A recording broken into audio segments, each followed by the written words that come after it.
Hola po, my name is Shiro po. I'm guitarist. Hi, I'm Evo and I'm the vocalist. I'm Lem on drums and we are Root XYZ. You're watching Mix, the beat of our culture.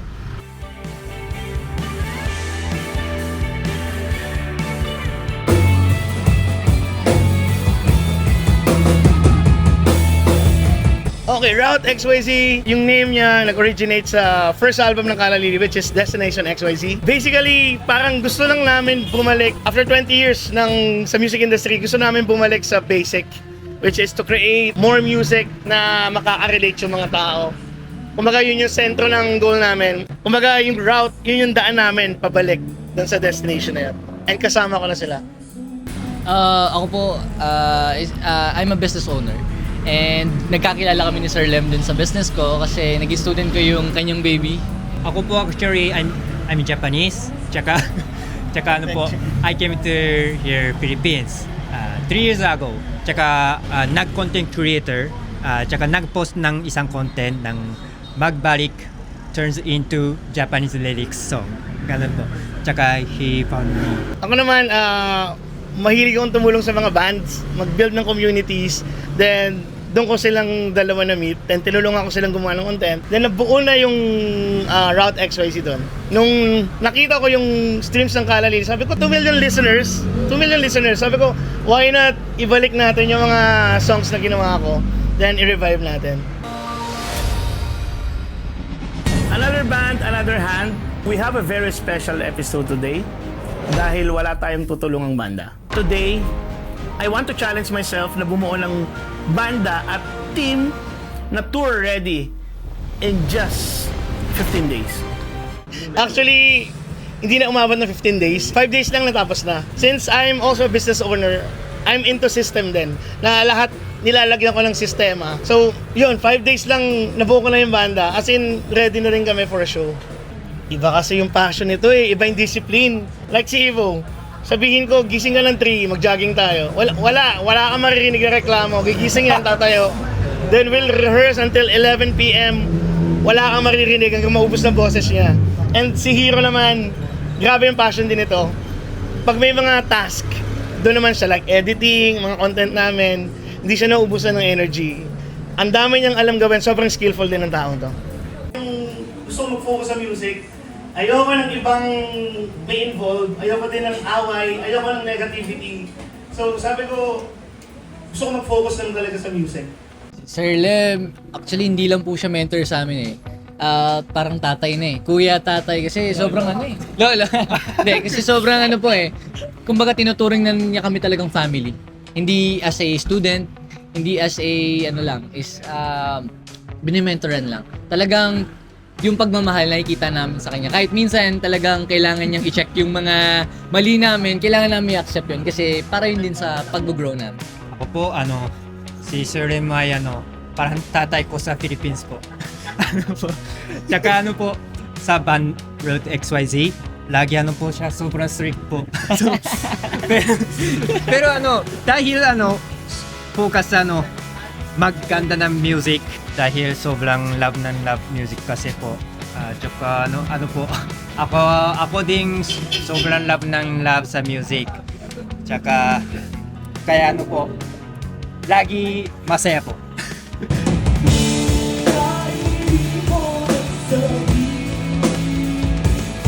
Okay, nagawa ko siya sa malungkot yung kanta eh, pero galing kami sa sobrang saya. Actually, Christmas party nung company ko, restaurant. Then, nagising ako ng 3 a.m. So, galing sa masayang masaya, alam mo yung enjoy lahat.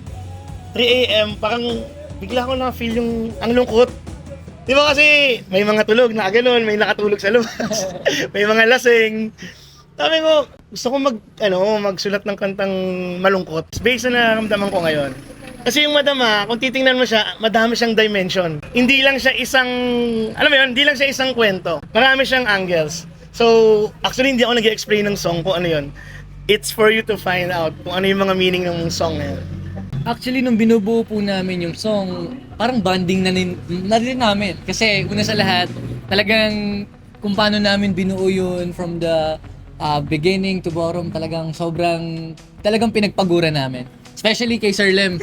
Actually, si Sir Lem, siyempre ako, natutulog ako sa kanila. Doon kasi ako nag-stay sa kanila.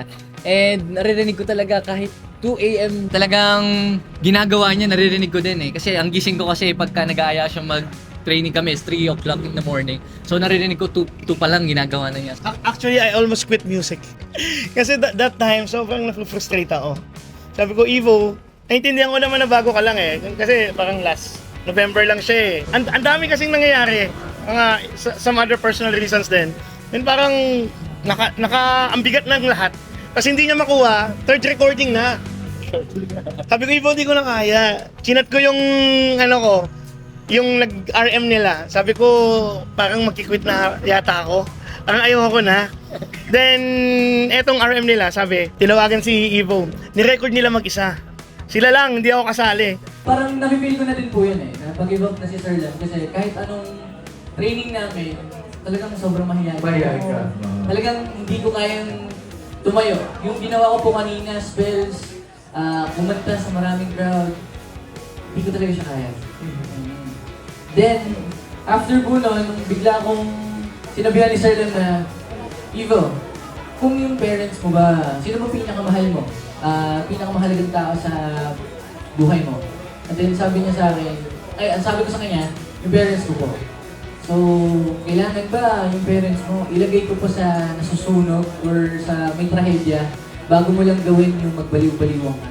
Yun agad yun po agad yung pinagawa sa akin. Sige Evo, magbaliw-baliwang ka.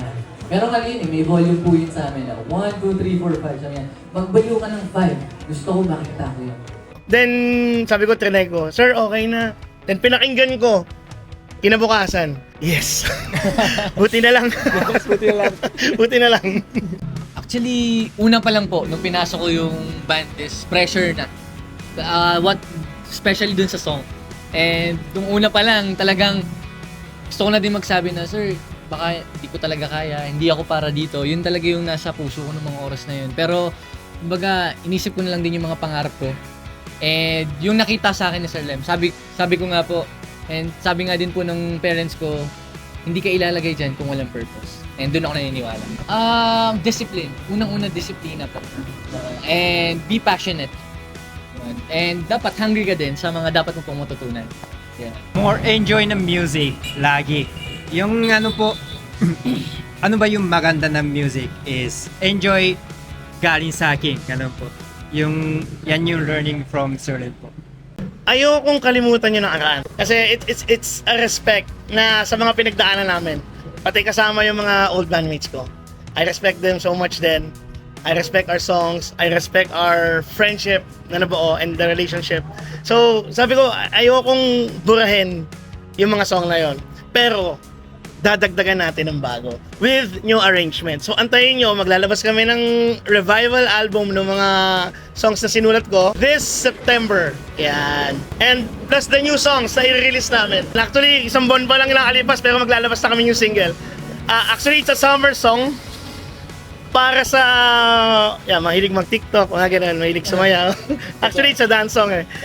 Then, after that, habang minamarket namin yung 2 songs na yun, bubuhin na namin yung EP album namin ng mga revival songs ng Kalalili.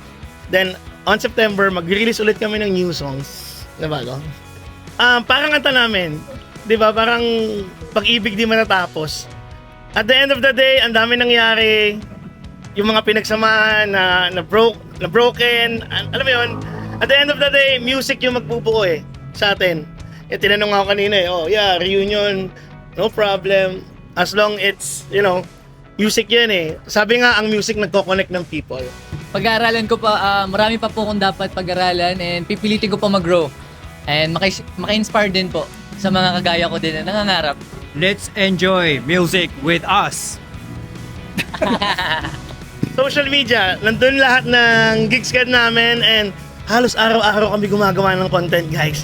Panoodin nyo and I'm sure mag-e-enjoy kayo. Follow our social media accounts, Route XYZ, and makikita nyo po yung napakasipag namin talagang mag-content. You can stream our new song Madama on all digital music platforms po. Thank you for listening, Madama, new song. Thank you sa mix. Thank you Sobrang so much. salamat. Thank you so much po.